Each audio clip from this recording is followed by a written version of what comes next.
Depuis le début de l'invasion de l'Ukraine par Vladimir Poutine, son service secret, le Service fédéral de sécurité, a été au cœur de ses plans.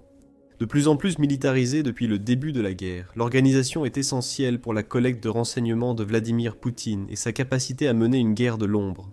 Aujourd'hui, des membres clés du Service fédéral de sécurité en Russie sont décédés. L'Ukraine a bombardé une base du Service fédéral de sécurité russe avec des bombes françaises de précision. Vladimir Poutine ne s'attend pas à ce qui va suivre. L'Ukraine va frapper encore plus souvent, alors que la guerre se prolonge en 2025. Les 24 et 25 juillet, à la fois, Militani et United 24 Media ont rapporté qu'une unité d'aviation tactique ukrainienne avait mené une frappe de bombardement de précision contre une installation du Service fédéral de sécurité russe située dans la région de Bryansk. Nous remarquons immédiatement que Bryansk, une région russe près de la frontière ukrainienne, est un élément important ici. Cela signifie que l'Ukraine vient de détruire une installation sur le territoire russe en utilisant ses bombes aériennes. Plus précisément, United 24 indique que la frappe a visé un poste de garde-frontière russe près d'un petit village nommé Balaya Beryoshka. Cela a parfaitement fonctionné. Les bombes ukrainiennes ont complètement dévasté l'installation du service fédéral de sécurité, et il n'y a pas que le bâtiment du service fédéral de sécurité qui a été détruit. Militeni souligne également que les agents du service fédéral de sécurité dans ce bâtiment ont reçu des avertissements pour évacuer alors que les bombes ukrainiennes étaient sur le point de s'abattre. Ils ont ignoré ces avertissements. Maintenant, ces agents du service fédéral de sécurité sont morts. United 24 Media ajoute que l'Ukraine a réussi à mener cette frappe en utilisant une paire de bombes guidées air-sol, moyenne portée Hammer. Le Hammer n'est pas une bombe à proprement parler. Au lieu de cela, c'est un kit de bombes guidées de précision fabriqué en France que l'Ukraine peut utiliser pour transformer ces énormes bombes non guidées de l'époque soviétique en munitions guidées, capables de frapper les positions russes avec une précision extrême. Ces armes ont déjà joué un rôle clé dans plusieurs opérations militaires ukrainiennes récentes, comme nous le verrons plus tard dans la vidéo. Et il y a autre chose. La Russie n'a pas pu sortir et nier que l'attaque a eu lieu pour une raison simple. Il existe des images de la frappe ukrainienne. Partagée par la chaîne Telegram Sonia Chinik, la vidéo de 16 secondes montre tout ce que nous devons voir pour confirmer que la frappe ukrainienne a été un succès. La vidéo débute par une vue aérienne du service fédéral de sécurité vraisemblablement capturée par un drone de reconnaissance ukrainien.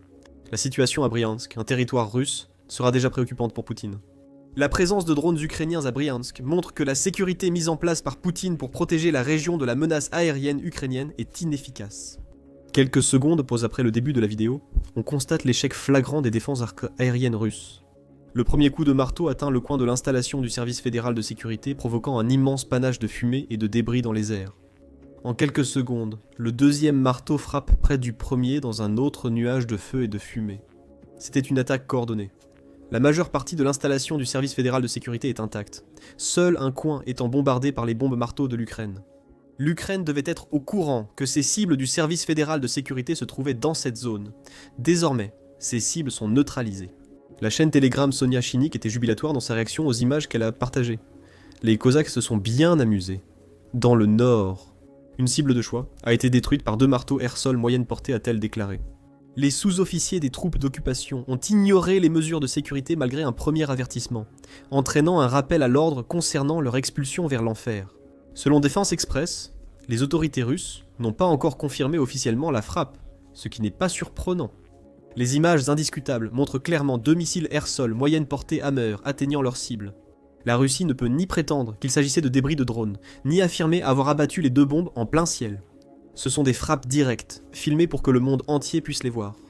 Selon Défense Express, les images satellites et les rapports locaux confirment que les bombes ukrainiennes ont causé d'importants dégâts lors de la frappe, démontrant ainsi les capacités de frappe de précision améliorées de l'Ukraine. Poutine sera furieux.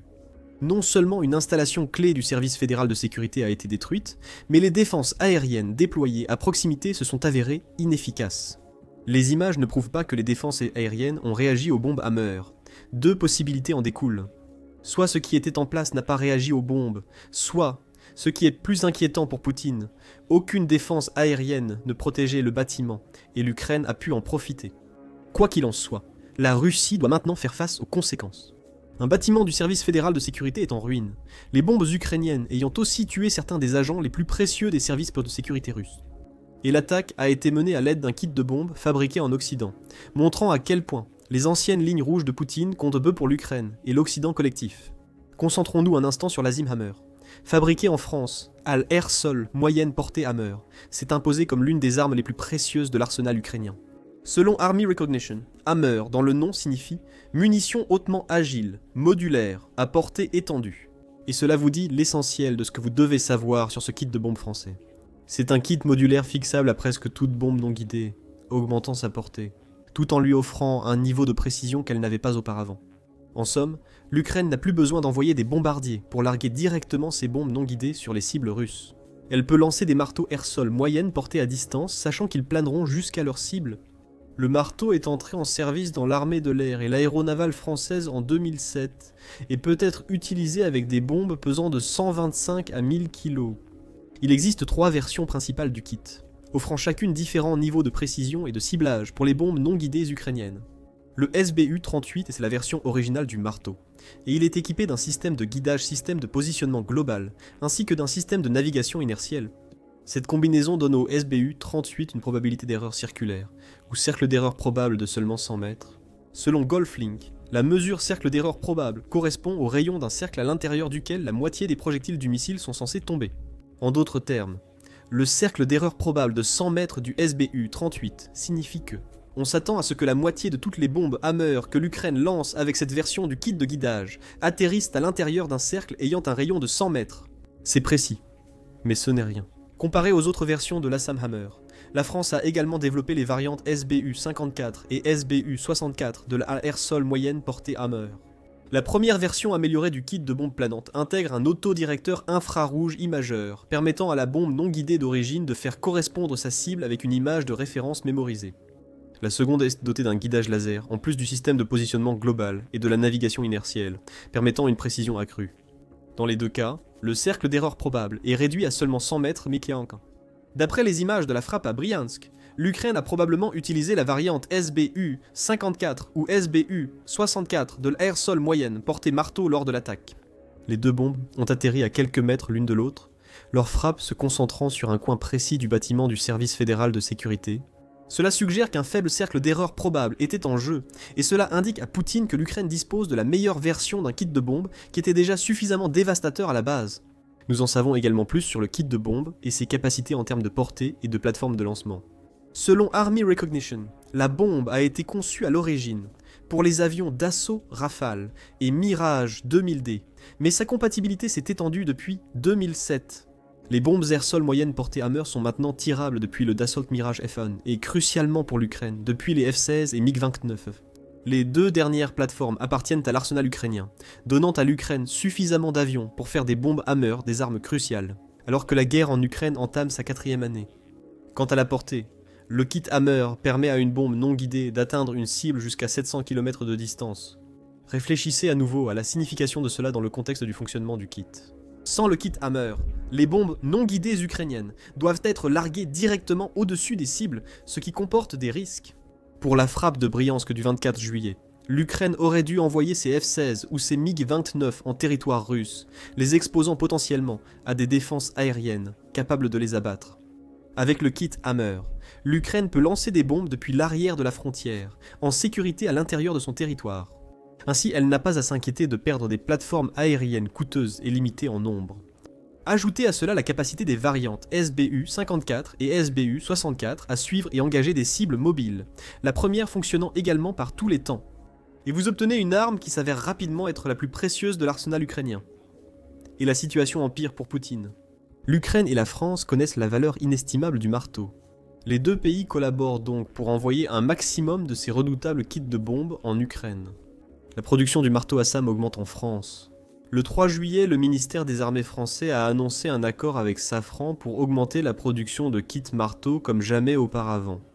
La France va dépenser environ 150 millions de dollars pour cet accord, qui, selon United 24 vise à aider Safran à augmenter sa capacité de production jusqu'à pouvoir fabriquer 1200 kits air-sol moyenne. Porter marteau par an Safran en produisait déjà beaucoup. En 2024, elle a réussi à dépasser son objectif de production de 600 unités de près de 40%, produisant finalement 830 de ces puissants kits de guidage. En 2025, la production atteindra 1200 unités toutes destinées à l'Ukraine. Ces chiffres pourraient être dépassés à l'avenir. En bref, plus de kits Hammer seront livrés en Ukraine. Cela implique que les régions frontalières russes et leurs installations militaires, à environ 65 km des lignes de front, sont vulnérables. L'Ukraine a déjà fait très bon usage des kits Hammer qu'elle possède actuellement. L'incident à Bryansk est le dernier d'une série d'attaques précises facilitées par des kits de bombes français.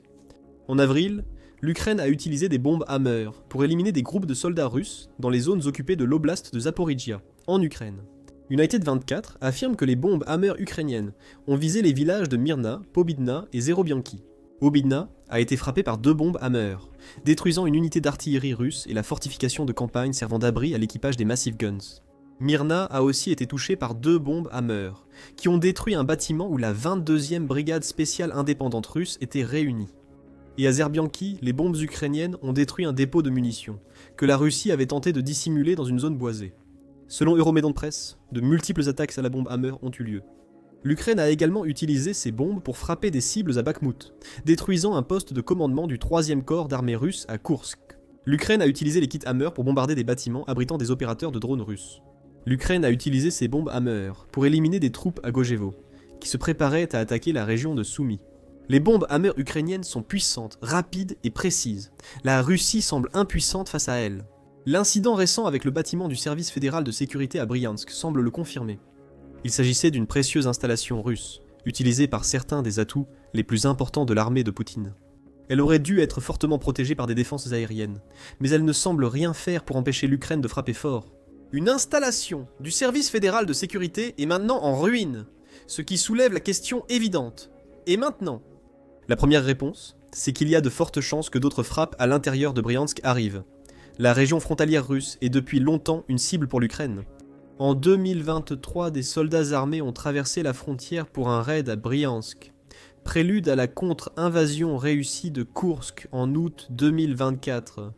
La Russie avait déclaré que des soldats ukrainiens avaient abattu 2 civils dans une voiture avant d'être repoussés à la frontière par le service fédéral de sécurité. C'était une attaque intéressante. L'Ukraine a nié toute implication, affirmant que cette frappe pouvait être une opération sous fausse bannière menée par la Russie pour qualifier les forces ukrainiennes de terroristes. Finalement, le corps des volontaires russes a revendiqué la responsabilité du raid. C'est un groupe paramilitaire de combattants russes opposés au régime de Poutine. Il n'opère pas sous la direction militaire ukrainienne et aurait mené le raid de Bryansk en 2023 de façon autonome.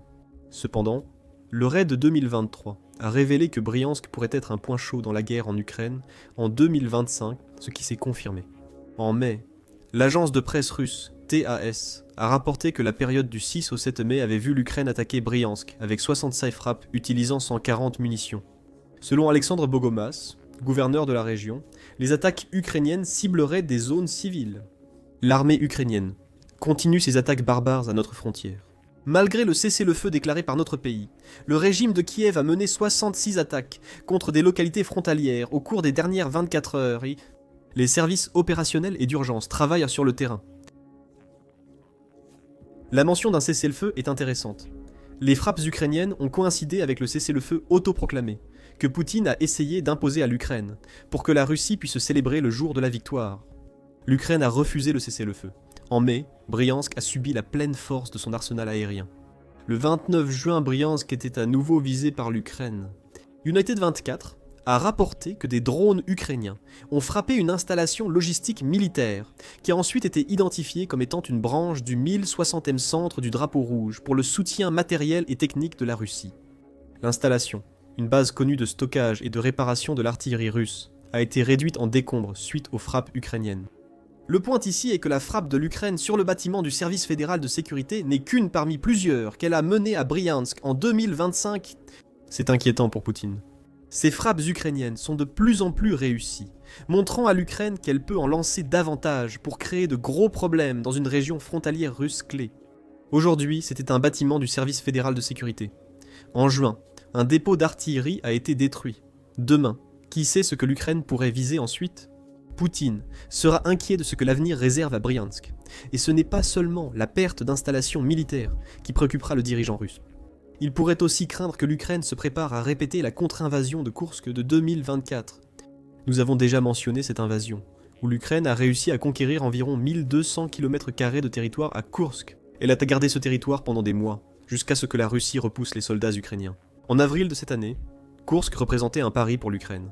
Elle misait tout sur le fait que la Russie n'allait pas intensifier ses attaques. Bien que l'Ukraine ait franchi une ligne rouge en menant la première invasion du sol russe depuis la Seconde Guerre mondiale, elle avait raison car Poutine n'a pas intensifié les hostilités. Au lieu de cela, il a passé des mois à rassembler assez de soldats pour repousser l'Ukraine, utilisant les mêmes tactiques meurtrières employées tout au long de la guerre. Il y a une bonne raison de parler de Koursk dans le contexte de la récente frappe ukrainienne à Bryansk. Comme Koursk, Bryansk est une région frontalière qui semble de plus en plus vulnérable aux assauts ukrainiens. Si l'Ukraine lance une contre-invasion dans cette région, comme à Koursk, Poutine devra affronter à nouveau un problème qu'il croyait résolu. Prendre ne serait-ce qu'une partie de Bryansk offrirait à l'Ukraine et à son président, Volodymyr Zelensky, un levier indispensable lors des futures négociations de paix. Comme souligné par la Rand Corporation en septembre, 2024 Koursk a fait cela. Et sans surprise, Poutine a passé une grande partie de 2025 à repousser l'Ukraine hors de Koursk. Alors que le président américain Donald Trump a entamé ses efforts de paix, il fait maintenant pression sur Poutine. Début juin, Trump a donné à Poutine un ultimatum de 50 jours pour négocier. Sous la menace de sanctions secondaires américaines contre la Russie, Trump commence maintenant à perdre patience. Le 28 juillet, The Guardian a rapporté que Trump avait réduit ce délai lors d'une visite au Royaume-Uni. Assis aux côtés du Premier ministre britannique Keir Starmer, Trump a déclaré à la presse « Je vais fixer une nouvelle échéance de 10 à 12 jours à partir d'aujourd'hui. Inutile d'attendre, ça fait déjà 50 jours. Je souhaite me montrer généreux, mais aucun progrès n'est constaté. » Les propos de Trump ont suivi la dernière rencontre entre les représentants russes et ukrainiens, lors des pourparlers de paix en Turquie. Aucune paix n'est en cours de négociation. La réunion de la semaine dernière n'a abouti qu'à un échange mineur de prisonniers entre les deux nations. Poutine a également évité les appels à rencontrer directement Zelensky lors d'un sommet avant fin août. Poutine affirme qu'il n'assistera à une telle réunion que si un accord est prêt à être signé. Cet accord ne semble pas prêt d'arriver de sitôt. Et cela nous ramène à Bryansk. L'Ukraine n'a pas juste ciblé une installation russe ordinaire. Le 24 juillet, elle a frappé un bâtiment du service fédéral de sécurité, abritant certains des meilleurs agents russes, censés connaître les plans de l'Ukraine. Les agents ont ignoré les avertissements d'évacuation, montrant une arrogance et une incompétence inquiétantes pour la Russie.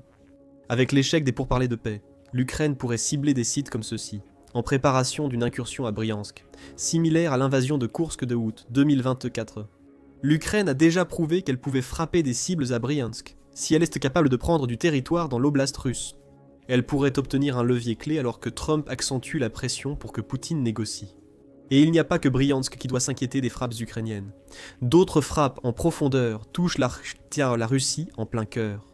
L'Ukraine vient de neutraliser le centre nerveux de la machine de guerre russe, avec une attaque dévastatrice de drones qui a détruit un fabricant d'équipements de guerre électronique de Vladimir Poutine. Découvrez-en plus dans notre vidéo, et n'oubliez pas de vous abonner à l'émission militaire pour plus de vidéos sur les derniers développements à Bryansk. Et comme toujours, merci de nous regarder.